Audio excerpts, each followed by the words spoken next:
management of his cabinet. Apart from that, the president also listed a fresh team, including for that of education, health, ICT, and so on and so forth. That is very quite interesting, Jesse, because like I said, the Kenyans were wondering why President William Ruto had to bring back some old faces in his cabinet, and that was not what was part of the Gen Z's demands. Quite interesting, of course. That was the first batch. We were expecting the president to, of course, give out a second batch, but from what we are understanding, is that President William Ruto perhaps was giving the Azimio coalition or the opposition a chance to, get the house in order so that he can come up with the new team that is going to constitute or help him drive his agenda into ensuring that, of course, his promises of 2022 campaign promises are fulfilled. Of course, quite interesting, Jesse, that I'm expecting from you and your panelists to discuss that further. Apart from that, Jesse, there is some sort of a split in the Azimio coalition when it comes to the opposition trying to partner with the Kenya Kwanza government. Of course, we've had affiliated parties of the Azimio coalition saying that they do not want to be part of the Kenya Kwanza government. We have the likes of Jubilee Party that is led by Secretary General Jeremiah Kioni, Na Kenya, under their party leader Martha Karua, DAP Kenya Eugene Wamalwa. We also have Roots Party, that is Wajakoya, and Wiper Party Kalonzo Musyoka, saying that they do not want to be part and parcel of the Kenya Kwanza government. If I can say it, quote unquote, they want President William Ruto to carry his own cross.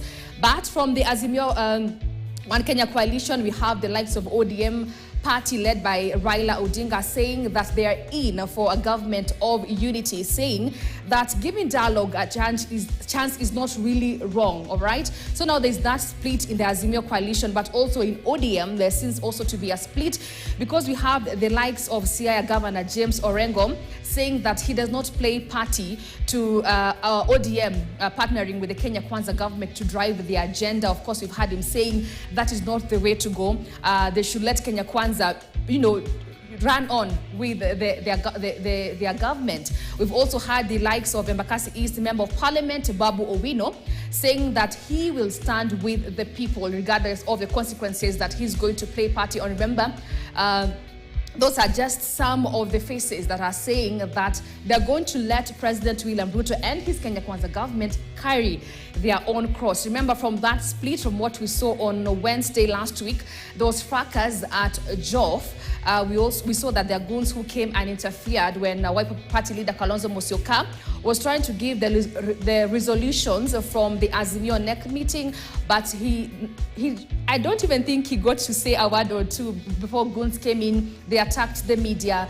The meeting did not go forth as planned. But those are just some of the transpired that happened this week when it comes to the Azimio la Umoja One Kenya coalition split. We are still yet to see how that will turn up in the weeks to come. But of course, our sources had been telling us that the division comes basically because it said that the Kenya Kwanza government, quote unquote, wants a certain number of cabinet secretaries to be put forth to the Azimio coalition. But like I said, affiliated parties of the Azimio say that they want to be part of the Kenya Kwanza government, of course, but ODM, that is Raila Odinga, says that they are in for dialogue, they're in for a government of unity just so that the country can move forward. Apart from that, Jesse, we also have the President William Ruto for the past weeks has been saying that they are financiers of the Gen Z demonstrations that have caused mayhem in the country. But this week, and of course there was pressure from Kenyans telling the president, tell us who these persons are that are financing the anti-government protest. Early this week, President William Ruto named Ford Foundation as the organization that has been financing Kenyans' demonstrations. Remember, scores have been reported dead from that particular, from the Gen Z protest in the country, but Ford Foundation pushed back in a statement and say that they do not fund nor do they sponsor the recent protests in the country. Those are just some of the sentiments, Jesse, from the week that has been. I'm going to take it back to you, so that you can, have a discussion with the panelists on that and more. And before I hand it over to you, Jesse, this week I had an opportunity to speak with Vihiga Senator Godfrey Osotsi on the way forward on the Azimio coalition. We're going to be playing that in a bit, but back to you, Jesse, in studio. Well, thank you, Grace, for that breakdown in terms of the week that was and what we can expect in the coming week in terms of the naming of the remaining cabinet secretaries. And of course, we'll play that interview where my colleague Grace Ganga had a conversation with the Vihiga Senator Osotsi on the push and pull within the Azimio coalition. That coming up in a few, but allow me to introduce my guests who are joining me in studio. Definitely a heavy panel, if I can say so myself. First of all, I'll start with Charles Owino, who's joining us. He's the former police spokesperson. Karibu sana, and welcome to the show. It's a pleasure to have you with us. Equally joined by Ruth Ambogo, who is a governance specialist. Thank you for breaking the male monotony on the panel. Karibu sana. Thank you. Asante, it's a pleasure to have you with us. Equally joined by Hesbon Owila, communication strategist. Always a pleasure to have you with us on the panel. Karibu, and equally joined by Dr. Alutalala Mukhwana, who's an advocate. Welcome to the show. Pleasure to have you with us. I see you have your constitution ready. Indeed. Exactly. Equally, Ruth. Okay. Interesting times. Definitely a sign of the show and how heated it will be. So let's start with the latest developments we saw in the country. And the Sunday Standard sort of hints to what we saw in the week that was in terms of naming cabinet secretaries, where they go with the headline, "Wasting a Good Crisis," where the president was pounded by relentless anti-government protests led by Gen Zs, where he admitted that Kenya was at a governance turning point. And even as he reaches out to opposition chief Raila Odinga for a broad-based government, critics are accusing him of wasting the opportunity afforded by the crisis to make bold decisions and fundamentally change Kenya for the better. And the critics are pointing to his reappointment of 6 cabinet secretaries as he was naming the 11 cabinet secretary nominees just last week. Let's listen in to what President William Ruto had to say.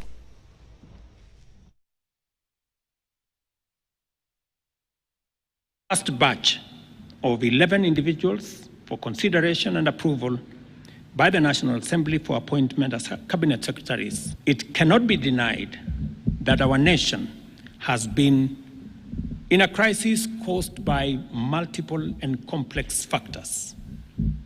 Neither can we turn away from recognizing that the opportunity before us is greater than the crisis. Ministry of Agriculture and Livestock Development, Dr. Andrew Mwihia Karanja.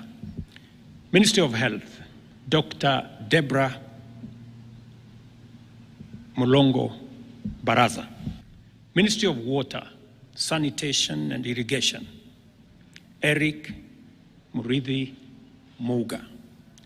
Ministry of Information, Communication and Digital Economy, Dr. Margaret Nyambura Ndungu. Ministry of Education, Julius Migosi Ogamba. I am continuing to undertake consultations across the political divide on the balance of cabinet that I will appoint shortly. Okay, so we expect more names from the president in terms of the remaining cabinet secretary appointees, but critics are focused on the 6 appointees who made a comeback to the cabinet secretary dockets, and that is definitely fodder for those who might be against those appointments. Let's start with you, Owino, because as the Sunday Standard puts it, the cabinet picks, the critics are faulting the president for picking the same old faces and have accused him for failing to heed to the voices of the youth. How do you view this? Because some argue that, getting rid of all the cabinet appointees, especially in the previous cabinet, was throwing the baby and the bathwater. Do you view it in the same manner, or did the president fail to heed to the youths? Your take. Thank you so much. First of all, I think this was a great opportunity for the president. Yes.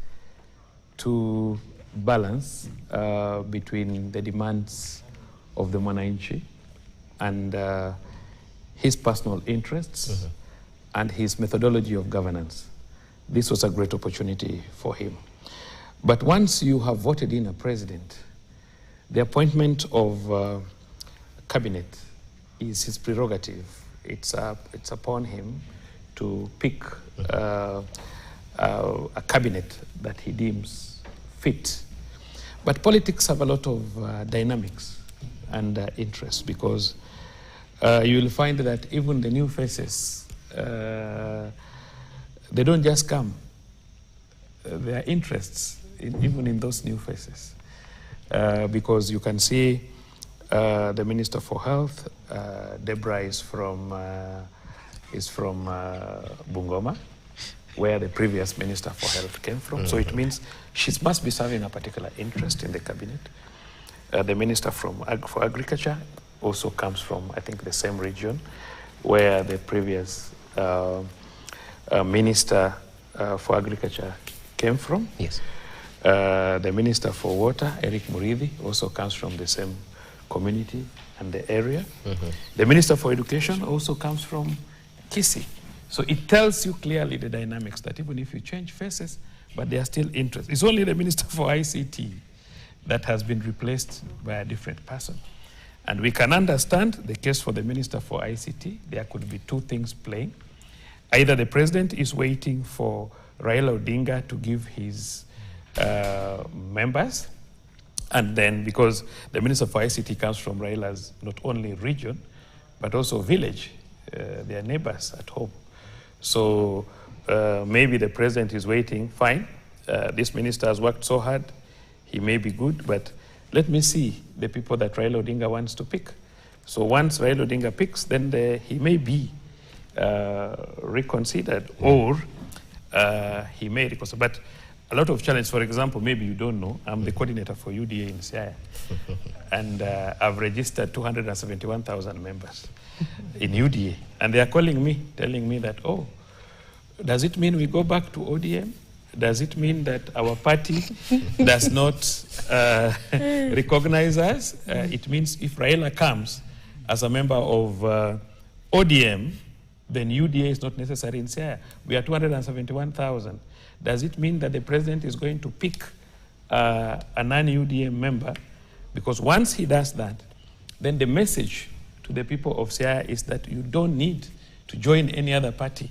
Even if ODM is thinking, remain there, because after all, every 5 years when Raila loses, he will form a coalition with the government that will be in place. So all of us, we may be told that sit back, wait where Raila will go, follow. And I think that would be very dangerous for us, the people of Siaya. Yeah, okay. So this is the President's prerogative, and it is still going to play a lot of things. But at the end of the day, when you look at the team that has come back, Adan Duale, Kithure Kindiki, Soipan Tuya, Alice Wahome, Rebecca Miano, these people have very strong, they're stakeholders in this government. This is their government that they formed, they campaigned for, they worked for, and maybe the President has a feeling that there's nothing much that is tainting them. For example, I know Murkomen is a strong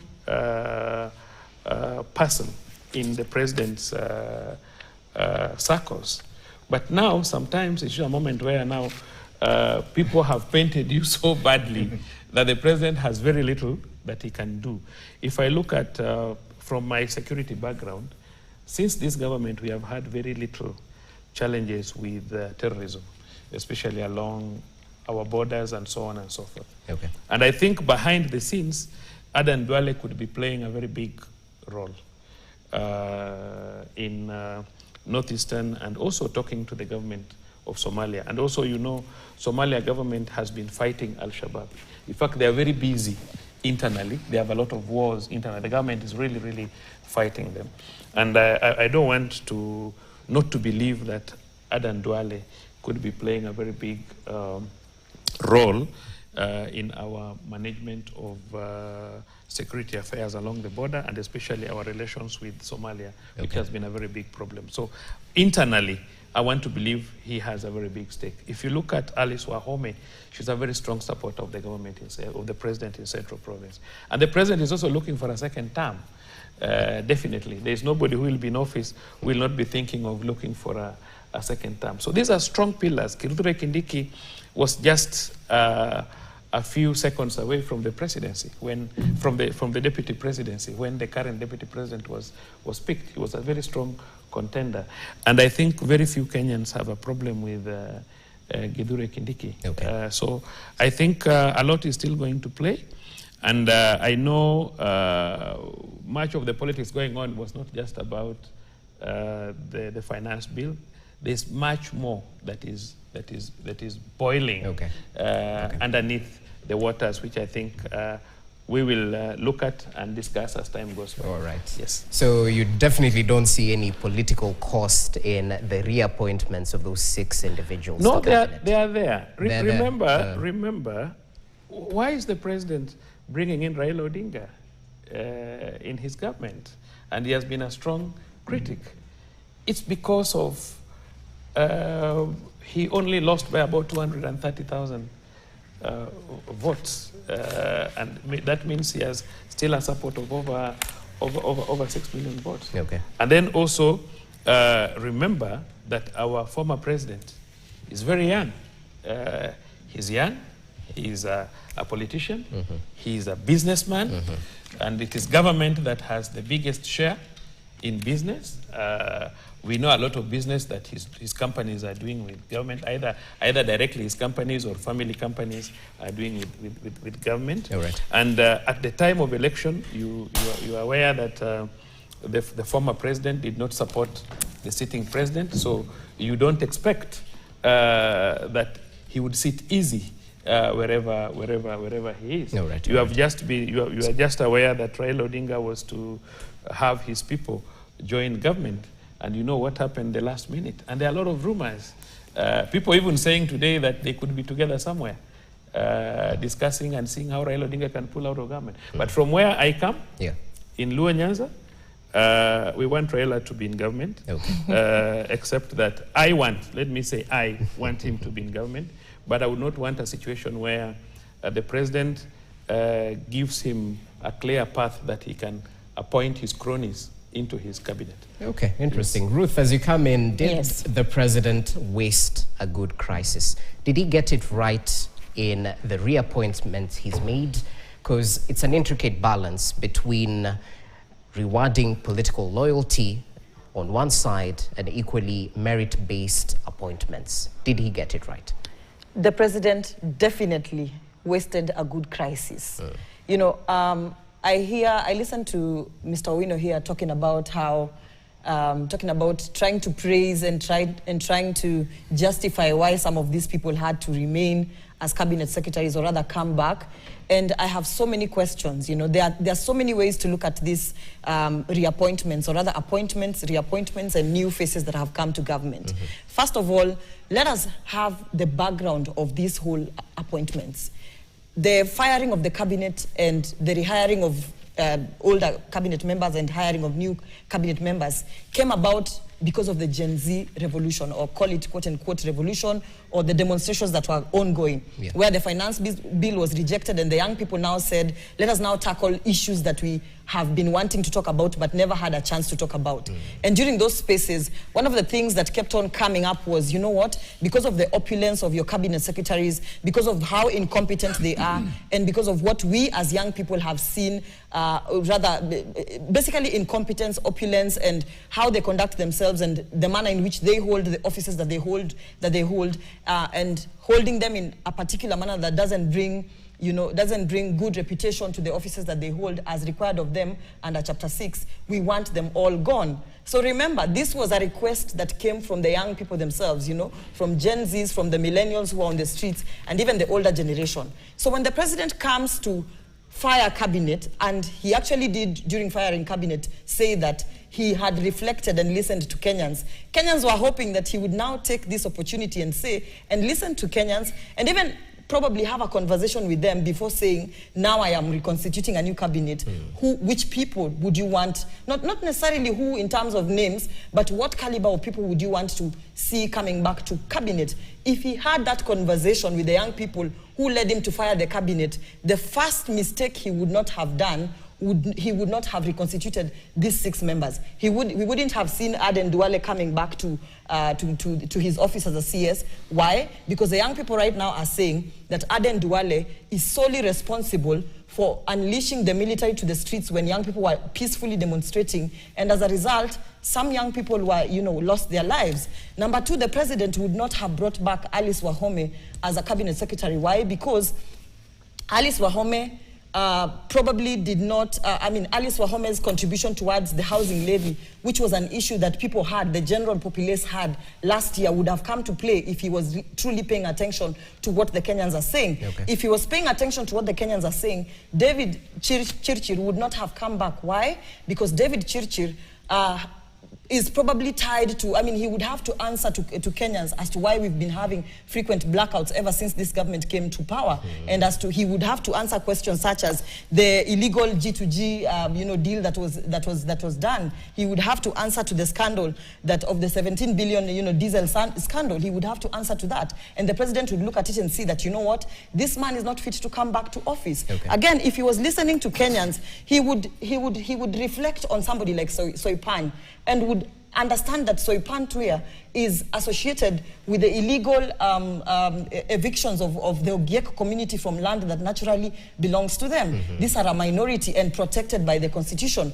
If he had listened to Kenyans and the young people, he would not even reconstitute Kithure Kindiki to his office, because Kithure Kindiki is definitely associated by virtue of him being the head of his office, of that particular department, of the Interior Department. Yes. He was solely responsible for, he becomes solely responsible by virtue of the power stopping, the back stopping with the leader. He's solely responsible for the abductions that are currently ongoing. Okay. And he came to, before media houses and claimed that they were not happening. Yet some of us have literally housed people who were abducted and tortured. He would be held responsible for young people who are being killed by the policemen. And we know young people have died. Okay. Rex died, and he was a peaceful young person who was demonstrating. The lives of those young people fall under the hands of Kithure Kindiki. What is he doing coming back to office? Now let us look at these new appointees that Charles Owino here is praising so much, saying that, interest.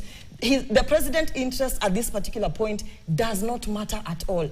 By the time people are going to the streets in a manner that is almost revolutionary, that is almost turning the country that we love so much upside down, you shouldn't come back to us and tell us, I am now giving the Ministry of Health to the Department of Health to some lady called Baraza who comes from Bungoma, because I have to reward my people from Bungoma.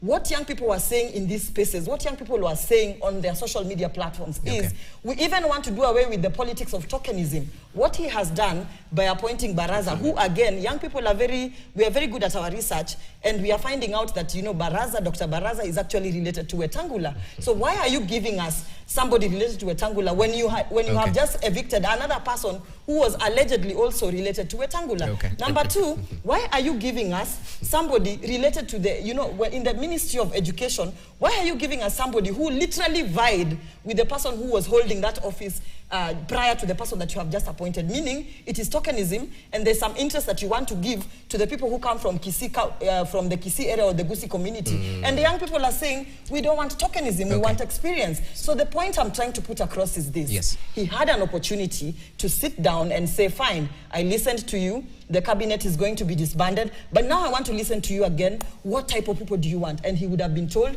we don't want Duale, we don't want these people. And by the way, we also do not want, and just as I close up on my arguments on this particular point, we also do not want Rebecca Miano being appointed as the Attorney General. Why? Because the Constitution is clearly telling us in Article 156.3 that a person who is going to be appointed as the Attorney General ought to have the same qualifications as a person being appointed as a Chief Justice, right? Yes. And further, when you go to Article 166 of the Constitution, and by the way, I'm a lawyer, soon to be an advocate, When you go further to the article 166.3 of the Constitution that highlights the qualifications of a Chief Justice, you find out that Rebecca Miano does not qualify at all because she's required to have practiced for over 15 years continuously. Go and search her name in the LSK website.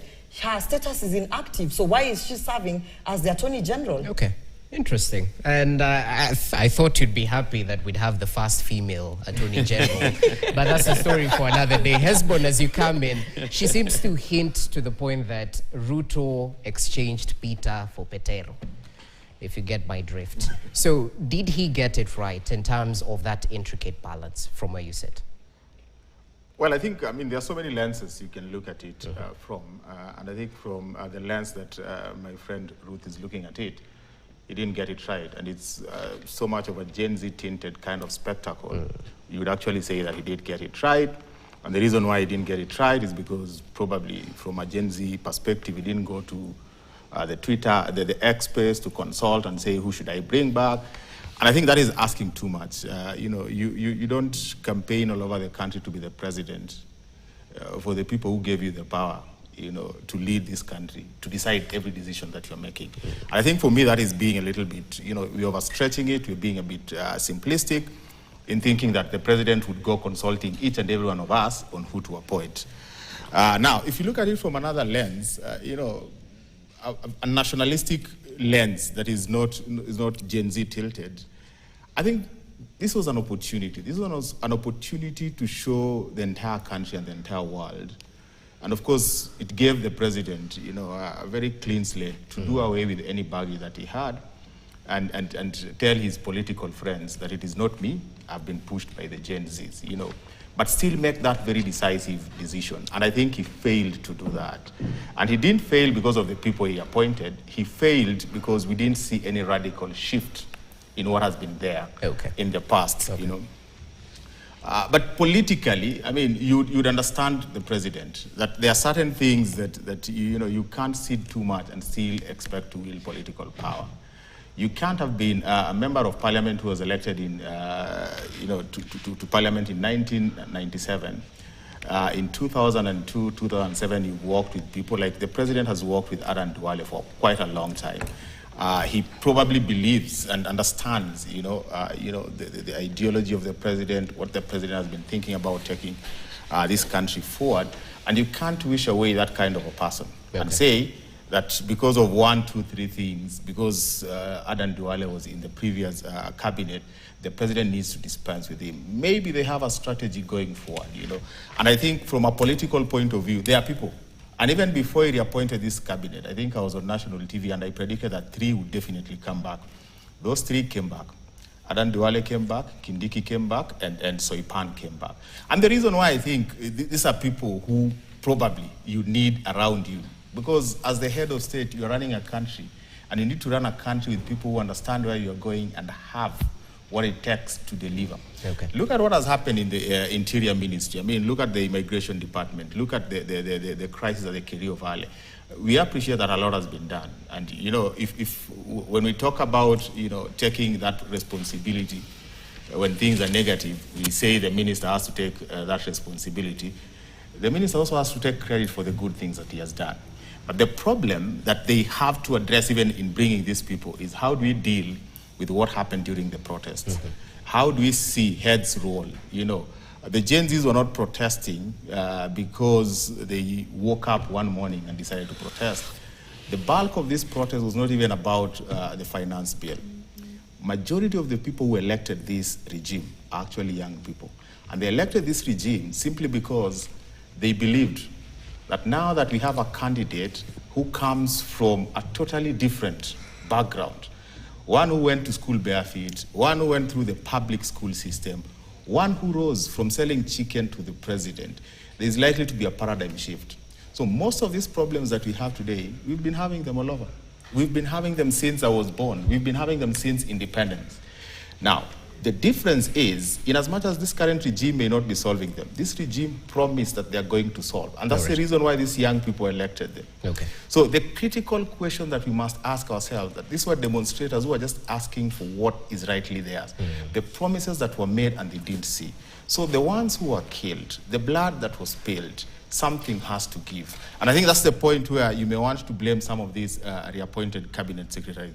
But finally, let me just say that for me, it's not really a question of who comes back and who comes in, because we've not seen the entire picture. Maybe there's going to be something fundamentally big. For me, it's a question of how do we deal with the fundamentals of changing the lives, of Kenyans, irrespective of who is in those positions. How do you ensure that a cabinet secretary has an infrastructure, irrespective of whether it is Ruth or Hezbollah, to change the lives of Kenyans? All right. And I don't think that is a conversation that will end with the people who are appointed.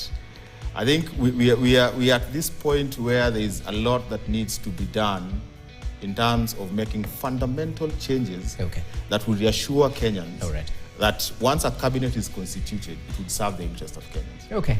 Dr. Lutalala, allow us to take a short break. I know you're doing press-ups in terms of giving your points, so allow us to pay the bills. When we come back, we'll pose a legal question in terms of these reappointees. Do we put them in the same criteria as the governors who have been ousted from office, legally speaking? And equally, when it comes to the Attorney General, does the president have power to remove an Attorney General from office? Those are the questions I'll be posing to Dr. Lutalala Mukwana. As we take a short break, we'll be coming back with the discussion that is ongoing, all to do with the cabinet secretaries who have been appointed by President William Ruto just last week.